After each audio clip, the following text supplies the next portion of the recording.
عزیز طلباء، B S Urdu course code 9007 کے ساتھ صفت رشید حاضر خدمت ہے۔ آج ہم بات کریں گے اس کورس کے یونٹ نمبر 3 پر، جو کہ مشتمل ہے مرزا ہادی رسوا کے مشہور زمانہ ناول امراؤ جان ادا پر۔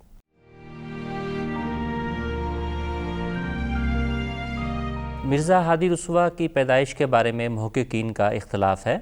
مگر پھر بھی زیادہ تر محققین کا کہنا ہے کہ ان کی پیدائش 1858 میں ہوئی، اور ابتدا سے ہی ان کی جو تعلیم تھی، ان کا گھر کا ماحول تھا، اس میں کچھ ایسی منفرد چیزیں تھیں جو آگے چل کر بہت اہم ثابت ہوئیں۔ مثال کے طور پر اپنے والد سے انہوں نے بنیادی تعلیم حاصل کی اور ریاضی کا علم اور تاکہ علم نجوم کا علم حاصل کیا، اور آگے چل کر پھر ان کی دلچسپی جوانی میں، جب نوجوانی میں اس میں عمر میں آئے تو انہیں زبانوں سے دلچسپی پیدا ہوئی، اور انگریزی، اردو، عربی اور فارسی تو اس وقت کے پڑھے لکھے طبقے کو کوئی حاصل ہونا، کمال حاصل ہونا تو بہت بڑی بات نہیں سمجھی جاتی تھی، لیکن اہم بات یہ ہے کہ ان زبانوں میں دسترس کے ساتھ ساتھ انہوں نے عبرانی اور یونانی زبان بھی سیکھی۔ یہ بہت اہم بات ہے، اور اس سے ان کے مزاج کا ہمیں اندازہ ہوتا ہے کہ کس طریقے سے علم کی ان میں لگن تھی اوائل عمر سے ہی۔ اور اس کے ساتھ ساتھ زبانوں کے ساتھ انہوں نے مختلف علوم اور فنون پر بھی ہم کہہ سکتے ہیں کہ دسترس حاصل کیا، یعنی جس شے کو بھی انہوں نے اپنی زندگی میں پکڑا تو کوشش کی اسے نقطۂ کمال تک پہنچائیں۔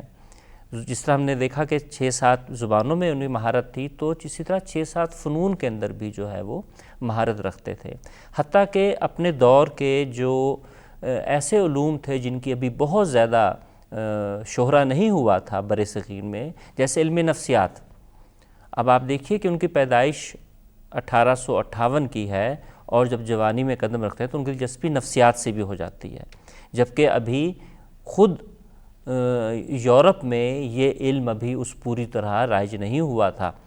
ابھی خواص کے ہاں ہی تھا، اس پہ بحثیں بہت زیادہ نہیں ہوئی تھیں، تو اس وقت اسے اردو میں علم النفس کے نام سے پکارا جاتا تھا۔ خود انہوں نے بھی اسی لفظ کا استعمال کیا، اسی اصطلاح کا استعمال کیا، بعد میں اس کو نفسیات کہا گیا۔ اسی طرح ریاضی اور بھی بہت سے جو جیسے ٹیکنیکل بھی ان کا دماغ تھا علوم کی طرف، وہ بھی انہوں نے سیکھا، اور روڈکی کالج میں بھی انہوں نے داخلہ لیا، تو اس طریقے سے انجینئرنگ کی طرف بھی ان کا رجحان تھا۔ تو بشری علوم ہوں آپ کے یا ہمارے ٹیکنیکل علوم اور میتھمیٹکس وغیرہ، ان سب کی طرف ان کا طبعی رجحان تھا، اور جوانی میں ہی ان کی دلچسپی ان میں لکھنے لکھانے کی طرف جو ہے وہ ہو گئی تھی۔ تو خیر، یہ سلسلہ تو ان کی شخصیت کے بارے میں اور ان کے جو علمی کمالات ہیں، ادب سے ہٹ کر بھی آپ اس پہ خود سے بھی مطالعے میں آپ کی آئیں گی چیزیں،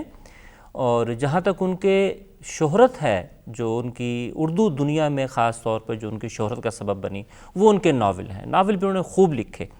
اور جو ان کا پہلا شہرۂ آفاق اردو میں جس ناول کہا جاتا ہے، جو کئی سطحوں پہ اس کو اولیت حاصل ہے کئی لحاظ سے، یعنی اولین ناول نگار تو ہم جیسا کہ پچھلے یونٹس میں دیکھ چکے ہیں، ان سے پہلے موجود ہیں، اس پہ بھی ہم بات کریں گے کہ ان کا کیا جو ان کا کنٹریبیوشن ہے ناول نگاری کے میدان میں، وہ بھی بہت منفرد ہے۔ تو بہرحال ان کے جو ناولز ہیں اس میں سب سے پہلا ناول ان کا امراؤ جان ادا، جو 1905 میں آتا ہے، پھر مرقع لیلی مجنوں، اختری بیگم اور شریف زادہ۔ اس طرح ان کے یہ 4 مشہور ناول ہیں۔ اس کے علاوہ بھی انہوں نے کچھ کہانیاں لکھیں، کچھ مکمل نہ کر پائے، یہ چیزیں اپنی جگہ، لیکن انہوں نے خاصا لکھا۔ تو اس طریقے سے کچھ ان کی ناول کی ایسی خصوصیات ہیں جن کی بنا پہ ایک سطح پہ ہم انہیں اولین ناول نگار کہہ سکتے ہیں، اگرچہ جو اولین ناول نگاری کا جو صحرا ہے، جیسا کہ ہم نے دیکھا کہ وہ ڈپٹی نذیر احمد کے سر ہے۔ پھر ہم نے پچھلے یونٹ میں بات کی کہ رتن ناتھ سرشار جو ہیں، اور جو آپ کے عبدالحلیم شرر ہیں، خاص طور پہ ان تینوں کے بہت کنٹریبیوشن ہیں۔ لیکن عزیز طلباء، ہمیں یہ دیکھنا ہے کہ ناول جن معنوں میں آج ہم ناول کہتے ہیں، پختہ ناول جس کے اندر کردار نگاری، پلاٹ، کنفلکٹ کا ہونا، کشمکش، یہ ساری چیزیں، اس میچور جو آج ناول ہمیں نظر آتا ہے، وہ ہم امراؤ جاندہ کو یہ کہہ سکتے ہیں کہ ان معنوں میں یہ ناول کو بہت اہمیت حاصل ہے کہ اردو میں ایک ایسا معیاری ناول جو ہے آ چکا جس کو ہم دنیا کے سامنے رکھ سکتے ہیں۔ ناول اس کے تراجم بھی ہو چکے ناول کے۔ تو نذیر احمد کا بہت کنٹریبیوشن ہے ناول میں، اور ایک قصہ جو ہے ان کا تمثیلی قصے بھی کہا گیا، یہ ایک حد تک اعتراض کی صورت میں کہا گیا۔ اس کی وجہ یہ تھی کہ ان میں جو فنی پختگی ہوتی ہے اور جو کردار نگاری کے حوالے سے ہے، ہم نے دیکھا کہ ان کے کردار ٹائپ ہیں، یعنی ایک مخصوص نوعیت کے ہیں، ان کے اندر تبدیلی نہیں ہوتی، ان میں کشمکش اس طرح نہیں ہے، اور کردار جیسے شروع میں ہیں آخر تک عمومی طور پہ ویسے ہی رہتے ہیں، اور کردار جو ہیں وہ اچھے اور برے میں تقسیم ہوتے ہیں، اور آئیڈیل کردار ایک لحاظ سے ہوتے ہیں۔ تو اسی طریقے سے کم و بیش یہ باتیں اس دور میں جو بعد کے ناول نگار ہیں ان میں بھی موجود ہیں۔ ان تینوں بڑے ناول نگاروں کی اپنی اپنی خصوصیات ہیں جس کا انکار ممکن نہیں، یعنی سرشار ہوں، نذیر احمد ہوں یا عبدالحلیم شرر ہوں، ان سب میں اپنی اپنی کچھ منفرد خصوصیات ہیں۔ جیسا کہ یہ نذیر احمد کی تو ہم نے تفصیلی بات کی کیونکہ آپ کے نصاب میں بھی شامل ہے، اور جو سرشار ہیں، جس طرح نذیر احمد کے کرداروں میں، پلاٹ میں ایک جکڑ بندی سی محسوس ہوتی ہے، آزادی محسوس نہیں ہوتی، کیونکہ ان کے پاس کوئی پیغام ہے دینے کے لیے، وہ اس کے میں گرفتار رہتے ہیں نذیر احمد جو ہے،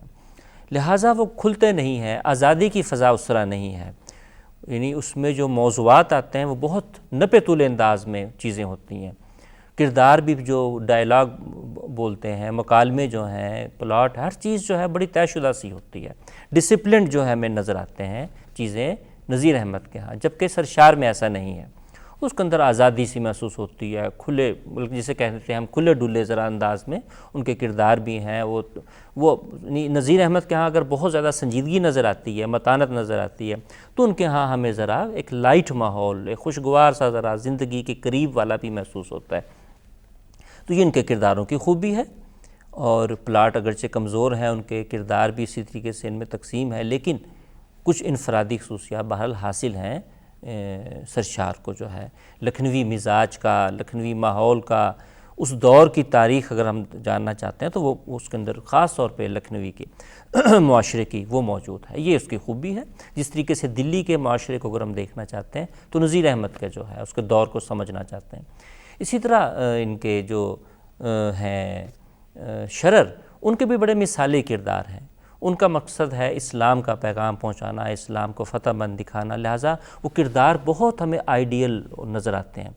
جو کہ اصولی طور پہ ناول نگار کی حیثیت سے ہم اسے خامی کہیں گے۔ تو اس طریقے سے ہم دیکھتے ہیں یہ پس منظر ہے مرزا ہادی رسوا کا۔ ان تینوں حضرات کی خوبی ناول نگاروں کی بہرحال یہ ہے کہ انہوں نے داستانی کرداروں کی جگہ ایک جیتے جاگتے معاشرہ دکھایا اور جیتے جاگتے انسان دکھائے، تو یہ بہت بڑا کنٹریبیوشن ہے ان حضرات کا۔ اب اگلے پڑاؤ میں ہم دیکھتے ہیں کہ ان کی پیدائش جیسا کہ 1857 کے بعد ہے، تو 1857 تک کا جو ماحول تھا اس کے آس پاس کا 1880 کا ان بزرگوں کا، اس سے بڑھ کے بات آگے داخل ہو رہی ہے، فضا ملک کی بدل رہی ہے، سارا کچھ جو ہے، اور ایک پڑھی لکھی نسل جو ہے انگریزی تعلیم یافتہ وہ بھی سامنے آ چکی ہے۔ ایسے میں مرزا ہادی رسوا کا